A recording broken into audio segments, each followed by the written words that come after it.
嘿，大家好，我是亨瑞，一个和你一起提升厨艺的频道。有点久没有拍亨瑞的三明治系列的影片了。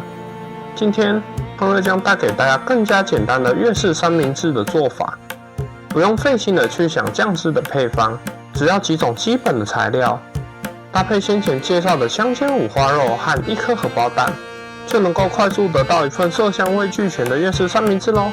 对了，大家不要忘记按赞、订阅亨瑞频道，并开启小铃铛来支持亨瑞，并将影片多多分享给更多朋友哦。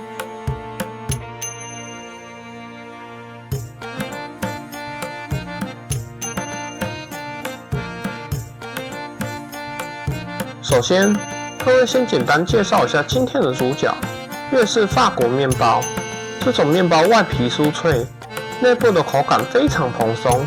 因为表皮比较薄的关系，和一般的法国面包相比会比较好入口。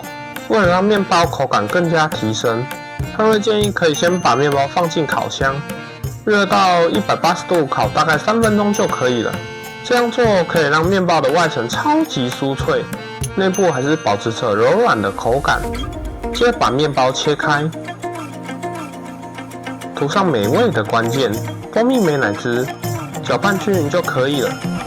比例方面，美乃滋与蜂蜜抓9:1，这个比例能让美乃滋保有本身的风味，并带有蜂蜜微微的香气和尾韵。涂在面包上后，更是能提升整份三明治的层次感。薄薄一层就好，这样子比较不会抢其他食材的风味，也比较健康。在粤式三明治中，大家一定会想到里面夹的烤猪肉。今天亨瑞会用之前介绍的香煎五花肉做法来代替粤式烤猪肉，香气也会比较丰富。将五花肉用盐和蒜片简单腌一下，用平底锅煎到两面焦黄就可以了。剩下的蒜片也用煎肉的猪油炸成蒜酥，蛋打入锅中煎到全熟。最后滴入5滴泰式语露。这在越南料理中非常常见，它天然鲜味能提升荷包蛋的香气，白胡椒粉也来一点，蛋的风味会更加丰富。接下来进入组装的部分，生菜的部分夹自己喜欢的生菜就可以了，解腻一下。亨瑞这里会加码选用红叶莴苣，增添自然美的同时，也让莴苣微微的苦味来平衡美乃滋的甜味。放上切成薄片的五花肉，再将煎好的荷包蛋放上去，加入香菜。香菜是这份三明治粤式元素的标志，不喜欢香菜的朋友可以用葱来做一个取代。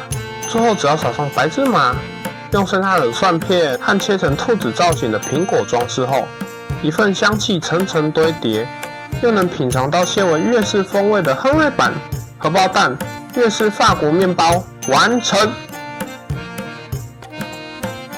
这份粤式法国面包三明治，在每一口咬下去的时候，都能感受到不同的层次。